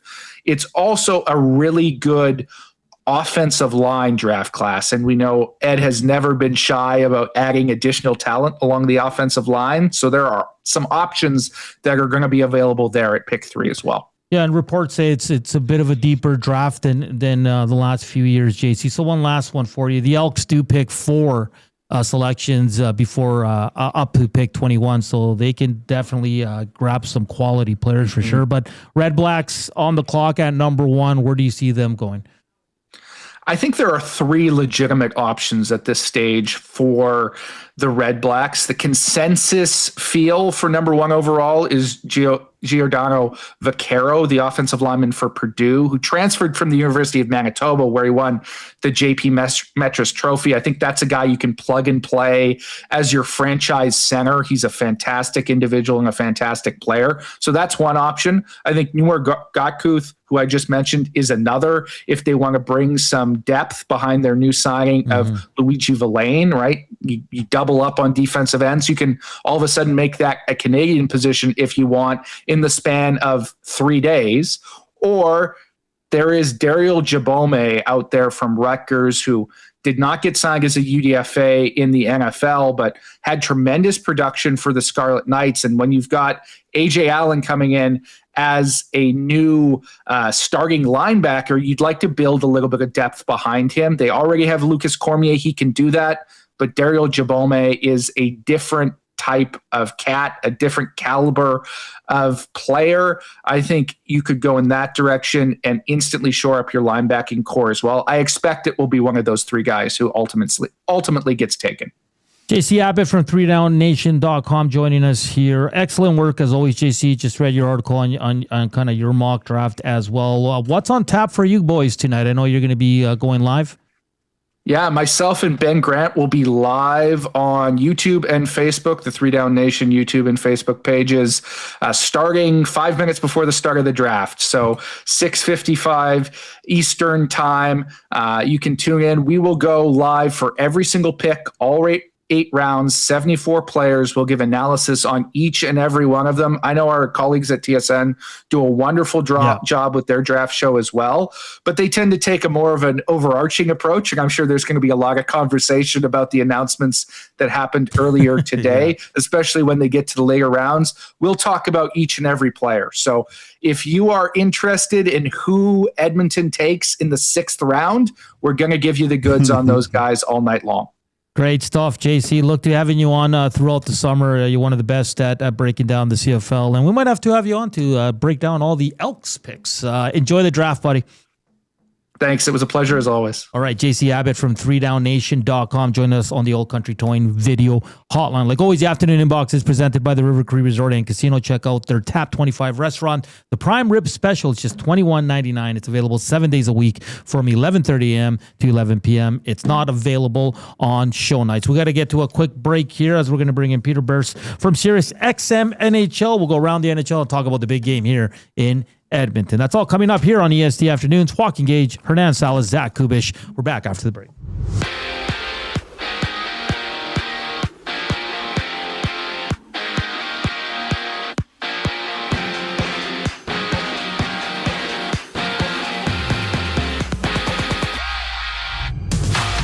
The Oilers trailed 3-1 entering Game 5 against the Ducks. Connor McDavid, Jason Dickinson, both his game-time decisions. Connor Ingram gets a start. Catch Tom Gazzola. Ben Thompson, they tee things up during the GCL Diesel Oil Stream pregame show. Tommy, with pre- and post-game coverage live at the Canadian Ice House. Tune in at 6:30 only on EST. Meanwhile, Minnesota-Dallas meet in Game 5 of their series tied after 4 games. Matt Zuccarello, a game-time decision, and Yakov Trenin, it's questionable for the Wild. Elsewhere, Buffalo, they can clinch a series win up 3-1 on Boston. Puck drop for that one at 5:30.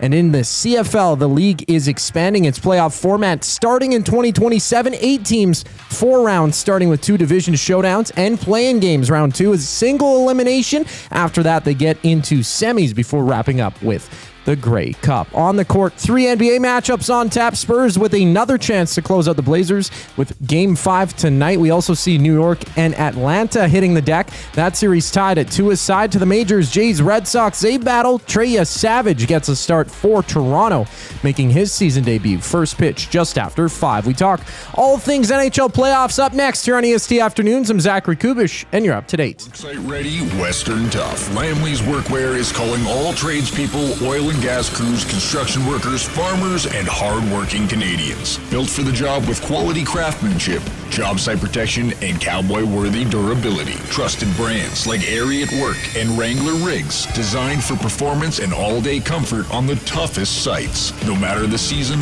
Lamley's has the workwear you need. Shop the full range now at lamleys.com/work. LAMMLES.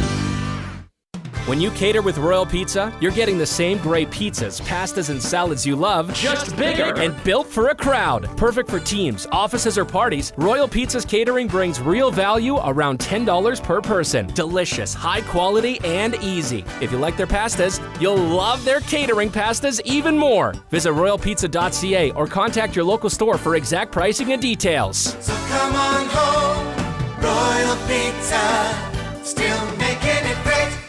Goodwill is One shopper. Finding something I never knew I needed. A jacket. A deal. One donor. Letting go of something so someone else can move forward. One program participant. Learning. Trying.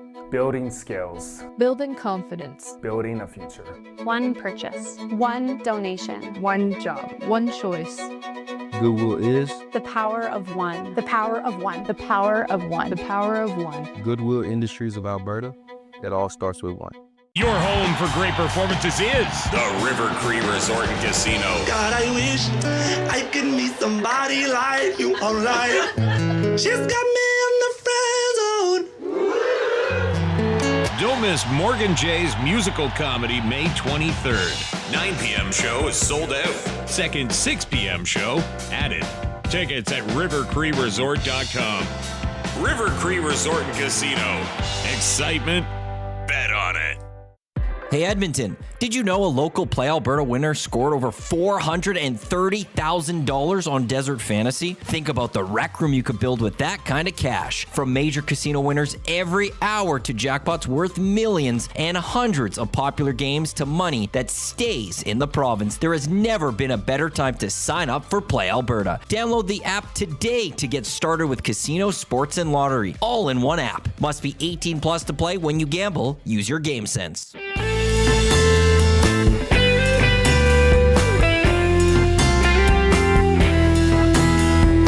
Hey, we're back here on EST Afternoons. Game day for your Edmonton Oilers. It's a big one, do or die. They need a win to stave off elimination and send it back to Orange. What is it? County? The OC. The OC, yeah, sorry. I was going to say Orange Country, but that wasn't correct. It's Joaquin Gage, former Edmonton Oiler great. One of my favorites. Hernan Salas. What am I great at, Joaquin? Everything else. Running. And I'm a runner. And the great Zach Kubish here. Very excited for our next guest. Anyone that works with the Mick, our good buddy Mick Kern, has to be a beauty. As we welcome in Peter Burst to the Oil Country Towing Video Hotline from SiriusXM NHL. Peter, good to have you on. I got to ask you, working with Mick Kern, that must be a dream. I'm going to clip that, boys, because I'm going to use it on the show tomorrow just to pump his tires. He needs it. Unbelievable. Yes, it's great to be on with you, boys. Yeah, it's Orange Country. You're Orange Country. Edmonton Oilers orange. Yes, you're right. You're right, Peter. Well, let's start there. I mean, listen, the Edmonton Oilers season, this is kind of who they've been. They only won 3 games in a row twice this season. They were up and down. They had issues in different parts at different times of the season, and it's translated into the playoffs. Now, we all know they're dealing with injuries. A lot of teams are dealing with injuries to their players and all that. But what have you made of this series on the Oilers side? Because for us, it's just kind of just an extension of what they look like in the regular season. This is exactly what it is. They can't defend.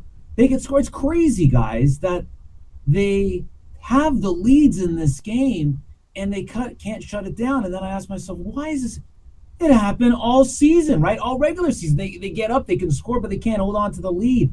And I can't just blame it on the goaltending. Yeah, it's an issue. Again, we're talking about who's starting in net. It's been a constant issue, but they made it all the way to the Cup final 2 years in a row. So it can't just be the goaltending. This year, it's the defensive commitment, and them not buying in to what the coaching staff is wanting them to do, and then having to plug in a guy like Paul Coffey to quote unquote rescue the season in some form on the defensive end, and that just hasn't worked out. And at the same time, you're not playing the Los Angeles Kings in the first round. You can't score your way out of problems. And I think we said this at the beginning of the series, guys, that you can't have a track meet against the Anaheim Ducks or you're just going to lose the affair here. And that's exactly how it's played out. They cannot get into a track meet. They have to play a better defensive game. I picked the Oilers to win in this series, but I thought, okay, they know how to win in the playoffs. They made it all the way to the Stanley Cup final 2 years in a row. They'll be able to kind of, take control of the series and put the playoff game, the playoff style to the Anaheim Ducks. It just hasn't happened. It just seems like it's another regular season game. It's game number 85, 86 of the regular season for the Edmonton Oilers. Peter, how do you change from going from a team like the Oilers throughout the regular season that essentially outscored their problems to a team that now says, no, we're going to ground and pound and lock it down with low-scoring event hockey? Hard to. Milwaukee, it's hard to with the assets that you have up front and then the ones that you acquired at the trade deadline. And I think, for the most part, those guys have worked out. You give credit to the management staff and trying to get guys, and like Dickinson, and he's been a good player for them. But overall, the buy-in from the team, specifically from the back end, just hasn't been. And I can't just blame Bouchard or Darnell Nurse, who I like to put a lot of it on because he gets paid a lot of money. And what is he supposed to be? He's not your scoring guy. Then he's got to be your defensive guy, your shutdown guy. Mm-hmm. He's not doing that either, right? And so that in lies the problem here. But overall, they just don't have the depth, guys, that they've had in the previous year's lineups. Lines 3 and 4 just don't stack up with the Anaheim Ducks, and they're just not playing that rough and tumble, antagonizing a game that you have to and you can't be scored upon against. So I think what they're trying to do is, break glass. Let's score as many goals as we can. And so far, the emergency is just not helping out. The break glass theory is not helping them out. Peter Burris from SiriusXM NHL joining us here on EST Afternoon. Peter, just one last one for the Oilers. And listen, I'm not making excuses for this team. Every team has injuries. The Oilers have played a lot of hockey. And I think we kind of noticed during the regular season that, we always talk about they can just flip that switch and they'll get into playoff mode. They said so before ahead of game one as well, and that hasn't happened. Is this just a team that maybe will benefit from some extra months off this summer? You would have to think that, guys, that would be the key, that they've just run out of steam. It's a lot. It takes a lot out of them. And look, is Connor McDavid 100%? Probably not. Is Leon Draisaitl physically? No, he's probably, and not only that, he has all the energy. You get that adrenaline walking, you the first few games, and all of a sudden then games 4, 5, 6, it's just not there, right? Mm-hmm. And you're wondering why. Well, you just haven't played in a while. And that probably is probably some of the reason why we're getting the performances that we're getting, that they just don't have enough left in the gas tank. And the same thing with Zach Hyman, a lot of injuries. And when you're playing up against the young team that's hungry, that's been there for the first time, it doesn't help out. So that you're right, that could be part of it as well, that you just, the premium tank is down and you're on lead at 87 and it's just not good enough. And the margins are so thin, wafer thin in the playoffs. Let's not forget, guys. This teams were only separated by a couple of points in the Pacific Division, right? They're exactly where probably they should be, in theory. Could Edmonton win tonight and force? Yeah, clearly they can. They have the horses to do that. And could we even have it go back to a game Yes, they can.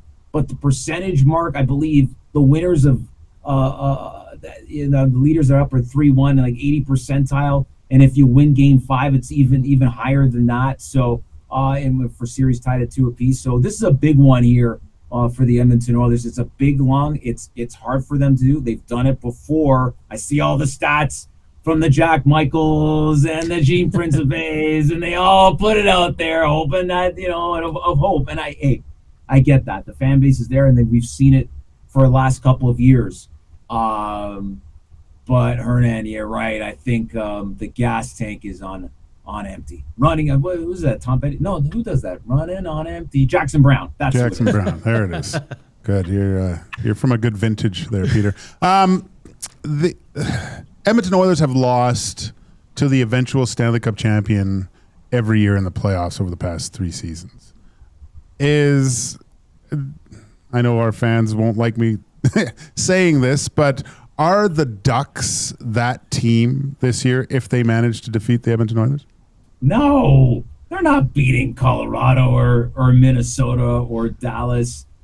Look, could they go on a run? Could they?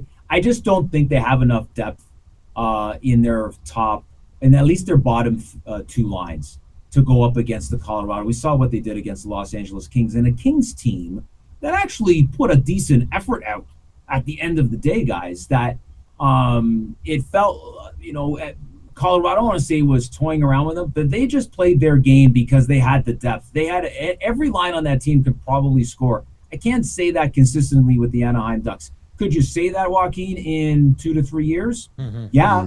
Do they have the guy behind the bench that has done it before? Yeah. Do they have the pieces up front in terms of the young players to develop and learn how to play in a consistent basis over the course of 82 and then into the playoffs? I think they do. But let's not forget as well. Look how great the Anaheim. Yeah, but they were piss poor for 8 years. Mm-hmm. It took some time to get to this point for the Anaheim Ducks. So all those teams out there that's like, I don't know if we're going to retool, rebuild. They did it the right way. They needed to rebuild to get to the stock that they have right now. They have some great defensive core that will go on for a few years. And adding a guy like Jacob Trouba to that defensive core is good, is a good thing for the Anaheim Ducks. But I don't see them, even if they do move on here against the Edmonton Oilers, making it to the Stanley Cup final. Peter, we're talking a lot about Jackson Lacombe. He's had a hell of a series. 4 games in, he's a really good young defender. He got the long contract for a reason. We're really impressed from what we've seen so far from him. Where would you put him? Because think the NHL always has the tiers. You have the Makars, you have the Quinn Hughes, Bouchard, maybe a tier lower than that. Where would you have Jackson Lacombe in terms of where he is in his evolution as a defenseman? The sky's the limit for him. I think he was highly touted when they've done a good job of acquiring talent on the back end for a few years now, and he was one of them. And so Martin Madden, who's the director of player personnel or lead scout, one of the things, he's kind of that soothsayer mastermind of picking these players. And then it's not just picking them, you got to develop them after as well. It's all well and good that Gavin McKenna is going to be okay, but are you going to develop him? Are you going to make him into a 5-tool player, not just the guy that can score? I think that's what you want on these guys. So there's a little of the development curve too that Anaheim has done well with this, but you have to think that Jackson Lacombe is going to be that top pairing defenseman for years for the Anaheim Ducks. It's just a silky smooth guy that has a lot of upside, and I can't disagree with you. And it looks, Anaheim is going to be a problem for the Edmonton Oilers in that Pacific Division for the next 5 years. Yeah, and one last one here, Montreal Canadiens, Tampa Bay Lightning. It's been a hell of a series. But, our boss here, he does the morning show. He's a big Habs guy, and he goes, we were talking about it as well, where was that their opportunity in Game 4 to give him that gut punch? Because Tampa Bay, it's one of those teams like the Oilers. They have tons of experience. They're tied at 2 with home ice. What did you make of the Montreal Canadiens Game 4? Did they kind of blow it a bit, or do you still believe they can pull this out? Was it their opportunity to put away and slay the beast, a team that we're virtually tied in points in that division? And was the moment that big Slafkovsky hit at center ice, was that the quote-unquote turning point in this series? It could be. I mean, John Cooper has coached his butt off in this series. I've never seen John Cooper as animated behind the bench in the Stanley Cup playoffs ever. And that's probably due to the point where he knows that my team is not as strong as the ones that won the Stanley Cup a few years ago, right? I don't have Victor Hedman patrolling the back end for me. Yeah. And I don't have a Steven Stamkos and all that, but I still have some good players. But I got to get the most out of these guys. I really got to work the bench. I'm putting out Anthony Cirelli at faceoffs and switching them in and switching them out and all that stuff that is just, I haven't seen John Cooper do that because he's used to kind of just rolling the four lines or putting out a full line matchup and all that. And you wonder that's the case. But every time I thought I've written off, I'm not sure about the Montreal Canadiens this year.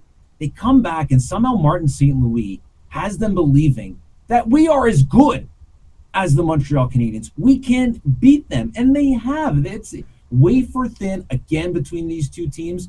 Why not have another overtime and make it happen, right?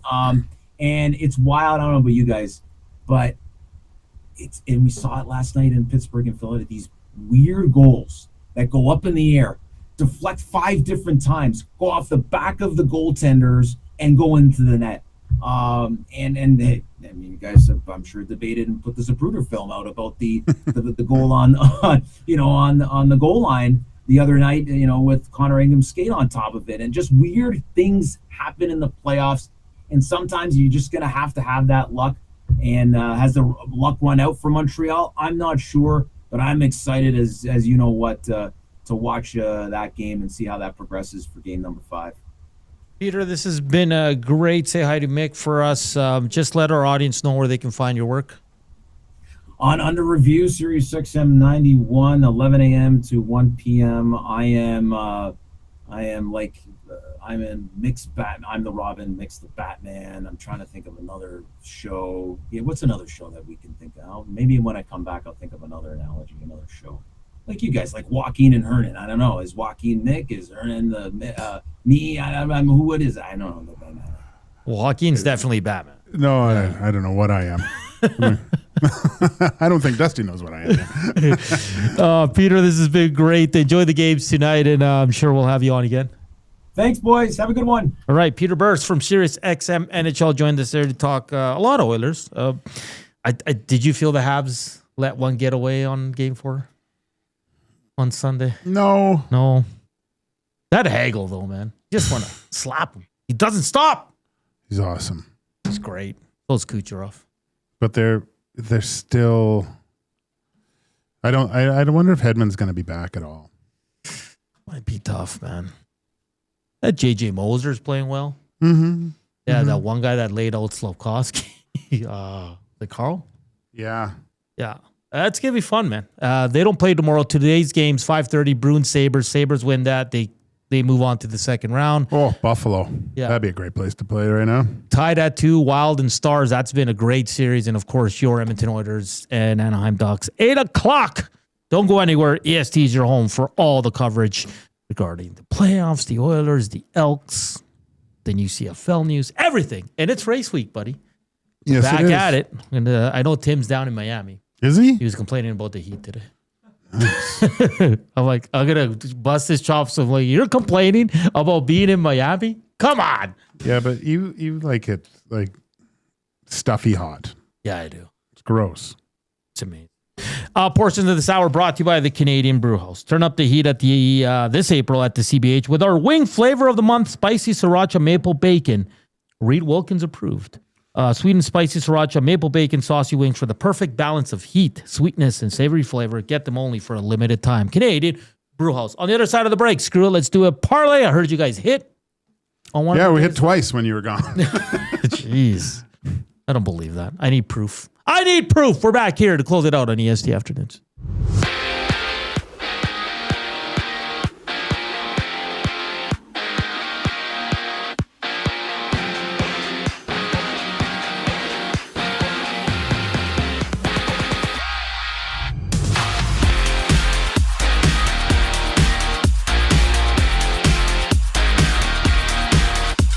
From Rogers Place, the Oilers and Ducks meet in Game 5. Edmonton with their backs against the wall, down 3-1 in the series. Connor McDavid, Jason Dickinson, both as game-time decisions. Connor Ingram gets a start in between the pipes. Join Tom Gazzola, Ben Thompson on the GCL Diesel Oil Stream pregame show as they tee up action tonight. Tommy, live for both pre- and post-game coverage from the Canadian Ice House. Tune in starting at 6:30 only on EST. Meanwhile, Minnesota, Dallas, Game 5 of their series tied at 4 aside. Matt Zuccarello, a game-time decision. Yakov Trenin, questionable for the Wild. Elsewhere, Buffalo, they can clinch a series win up 3-1 on Boston. Puck drop for that one at 5:30. To the CFL, the league is expanding its playoff format starting in 2027. 8 teams, 4 rounds, starting with 2 division showdowns and play-in games. Round 2, single elimination. After that, they get to the semis before wrapping up with the Grey Cup. On the court, 3 NBA matchups. Spurs with another chance to close out the Blazers Game 5 tonight. New York and Atlanta hit the deck. That series tied to his side. MLB action, Jays, Red Sox, a battle. Trey is savage to the start for Toronto, making his season debut. First pitch just after 5 o'clock. The final segment of EST Afternoons brings us back. Following the break, I'm Zachary Kubish, keeping you up to date.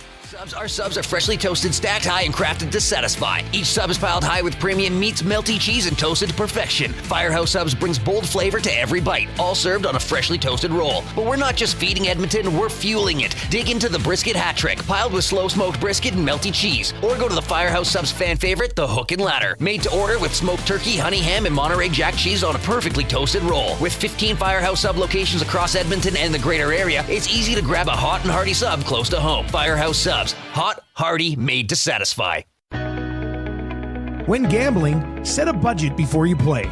Stay informed and visit GameSenseAB.ca to learn how. Remember, if you gamble, use your game sense. Moving to a new home sounds simple, but sometimes we can't move in until when? Life gets in the way. Whether you're downsizing or staging your house to sell, Sentinel Storage has affordable solutions at a store near you. Try 4 weeks free. Details at sentinelstorage.ca. The Canadian Brewhouse is not a quiet place to watch the game. We're a goal horn blaring, tankard raising, stranger hugging, lose your voice kind of a place. No inside voices, no empty seats, no bad angles. Just playoff hockey, the way it's supposed to feel. With your friends, the ones you brought and the ones you just met. If you want quiet, stay home. If you want to feel it, book your spot now in the loudest room in the city.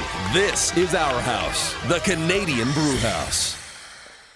You've heard the name, but what does it mean? For over 66 years, William Huff Advertising has supplied signage from screen printing to digital to LED with design, production, and install in-house. It's a one-stop shop for all your signage needs. Edmonton owned and operated, William Huff has been trusted by the biggest companies and teams in the City of Champions and many others across the country to do the job. If you're looking for a way to get the word out about your company or event, they are the answer. Go to www.williamhuff.com. Their results speak for themselves.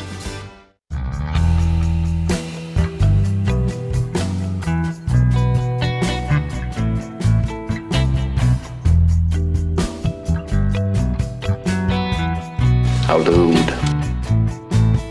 Skin that smoke wagon and see what happens.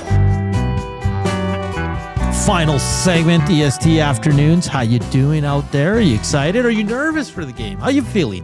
A little bit of both. 98% nervous, 2% excited? Or 98% excited, 2% nervous? No? Okay.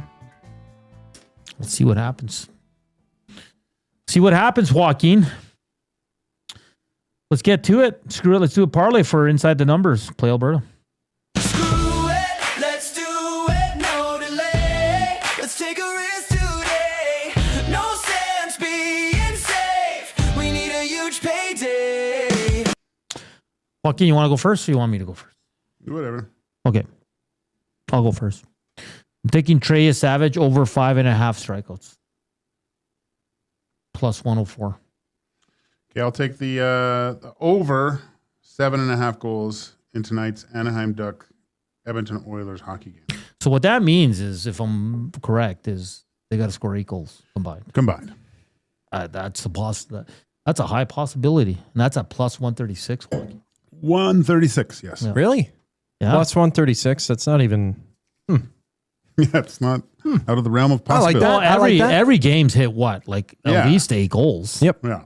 Okay. That is true. Cool. What do you got? I don't know. I mean, Zach Hyman hasn't had a great series whatsoever, but I feel like he's going to get on the board with the power play point tonight. That is plus 268. Cool. You're going to cost us again, man. I've been hitting.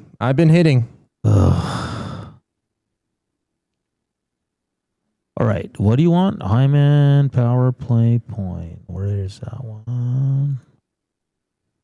Over in player markets? Yep. Mm-hmm.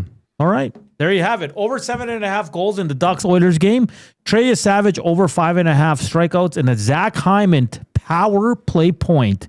Who's riding? Rip said he's a bet Drew over 1.5 steals for that. Well, if they win, I'll maybe jump back on that bandwagon, but we'll see how it goes. This other one, Zach Hyman over 1.5 goals and Troy Terry over 1.5 goals. Plus 30,000. Oh. Hey, Linus Omark announced his retirement from professional hockey. Yeah, will always be remembered for the Spinorama goal. He spun at the blue line. That was funny. It was funny. Well, we overblew it for sure. Hey, Joaquin, today's National Superhero Day. Who's your favorite superhero of all time? Wolverine. I thought you would have said Batman. Batman is great, but Batman's great because he doesn't have any powers, but he's just super. He's the greatest detective of all time. Coop, favorite superhero? Batman. Same reasons as Joaquin there. I don't really just kind of cool because I don't really know.